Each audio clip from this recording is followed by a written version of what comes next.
돈의 운. 돈의 운 트인 사람들은 도대체 무슨 생각을 하지? 네, 궁금하실까봐 오늘 시간 준비했습니다. 이 영상만 보셔도 여러분 돈의 운이 엄청나게 좋아지실 거예요. 여러분 문제에 대해서 어떻게 생각을 하세요? 문제. 여기 이 말을 저는 되게 좋아해요. 문제는 고민하기 위해 있는 것이 아니다. 문제는 고민하기 위해 있는 것이 아니다. 그럼 문제가 왜 있어요? 라고. 문제는 해결하기 위해서 있는 거예요. 문제 때문에 걱정하고 스트레스 받아서 죽어라 라고 준 게 아니고 해결하기 위해서 문제가 생기는 거예요. 게임의 다음 레벨이 왜 있어요? 우리가 게임의 다음 레벨을 깨라고 있는 거야. 해결하는 게 재밌는 거야. 난처한 일은 일어나지 않아요? 라는 말을 자주 한대요. 왜? 난처한 일은 신이 너 골탕 먹어봐라 이게 아니고요. 너를 성장시킬 거야. 이 다음 레벨의 게임이 준비돼 있어? 라는 거죠. 만약에 돈 갖고 있다. 근데 돈 있는 게 너무 불안해. 갑자기 10억을 벌었어? 어머, 너무 어떻게 해야 될까? 라고 하면은 나는 불안을 해소해야 하기 때문에 돈을 통해서 알려주셨구나 라고 하면 돼요. 문제는 고민하기 위해 있는 게 아니라 해결하기 위해서 있다라고. 만약에 유산 분쟁을 하지 않을까라고 불안한 사람이 있다면 어떤 식으로 유산을 분배하지, 증여를 어떻게 해야 될지를 공부하는 거죠. 어떤 문제가 일어나도 해결책은 있다라고 써보세요.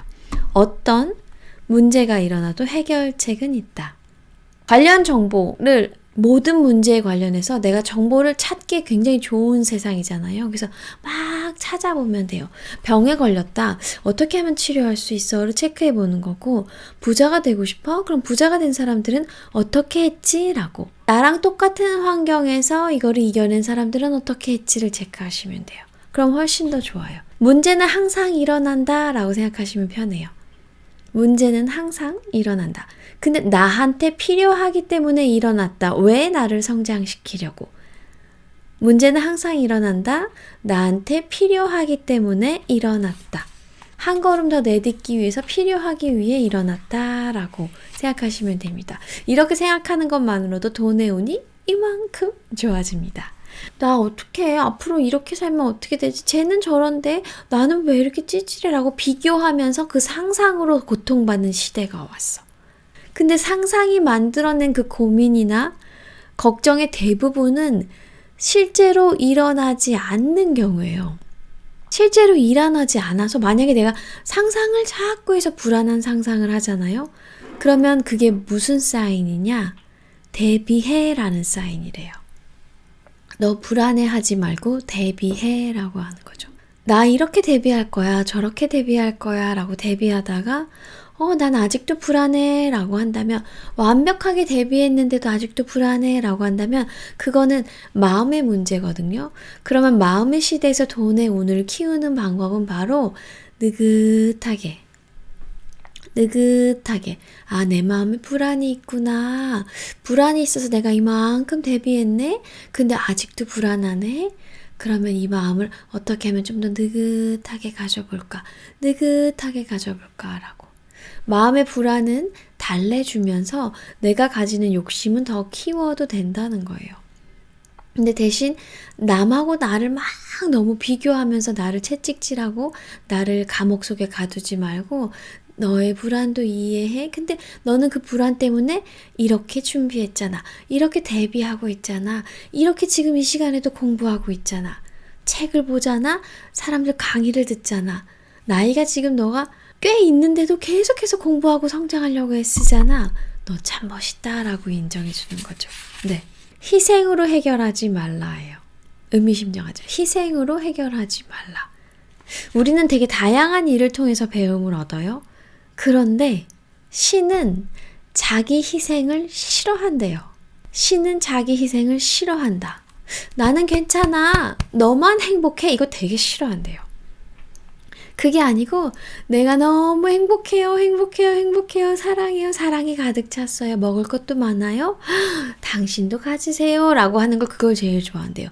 나 먹을 것도 없는데 나도 너무 배고픈데 너 가져 보다, 그거는 빈곤의 시대잖아. 지금 마음의 시대니까 내가 마음을 어떻게 쓰고 돈의 운을 어떻게 키우느냐에 따라서 내가 가진 게 더 많아지잖아요. 그러면 나도 먹었어. 나 근데 되게 많으니까 너도 먹어 라는 거를 기뻐하신다는 거죠. 그게 신이 바라는 거래요. 너 목 챙겨. 너 희생하지 마. 너가 먼저 행복해지고 너가 먼저 사랑받아. 근데 이거를 악용하는 사람들은 나는 타인을 쪽쪽 빨아가지고 타인한테 민폐를 왕창 끼치면서 내가 돈 벌어 라고 하는 사람이 있어요. 근데 그거는 대가를 반드시 치른대요. 신은 자기 희생도 싫어하지만 폐를 끼치는 사람, 남을 괴롭히는 사람도 아주 싫어한대요. 왜냐하면 남을 함부로 대하는 사람은 그 대가를 자기가 다 치르는데, 대가를 다 치른다는 말은 나를 소중하게 여기지 않는다예요. 봐봐요. 똑같은 거예요. 나를 희생해서 이렇게 할 거야. 그 다음에 남의 것을 뺏어서라도 내가 이렇게 할 거야. 그 두 가지는 다 자기를 불행하게 만드는 지름길이라는 거죠. 신은 이 두 가지를 다 기뻐하지 않는데요. 왜? 내가 이렇게 너를 소중하게 여겼는데 왜 너는 너를 소중하게 여기지 않아? 왜 너를 희생하려고 해? 혹은 왜 그렇게 부메랑처럼 너한테 칼이 돌아올 일을 왜 해? 지혜롭지 못하게 라고 하는 거죠. 우리는 모두 더러움을 벗겨내기 위해 태어났다. 사람은 완벽하지 않아서 실수를 하고 문제를 만날 수도 있어요. 근데 거기에 내가 마음을 느긋하게 먹고 영원한 건 절대 없구나. 자기 희생을 하지도 않을 거야. 남을 희생시키지도 않을 거야. 그리고 마음을 느긋하게 먹고 나는 돈의 운을 계속 끌어당길 거야 라고 하면 여러분 삶이 변화하게 되어 있습니다. 역사에 이름을 남긴 위인들도 완벽하지 않았습니다. 완벽하지 않았지만 후세의 길이 남을 위협을 얼마든지 이룰 수 있었죠. 돈의 운, 여러분 한번 키워보세요. 더 많은 이야기가 미라클 팩토리에 준비되어 있습니다. 김새의 유튜브 함께 해주셔서 감사합니다. 사랑합니다. 축복합니다.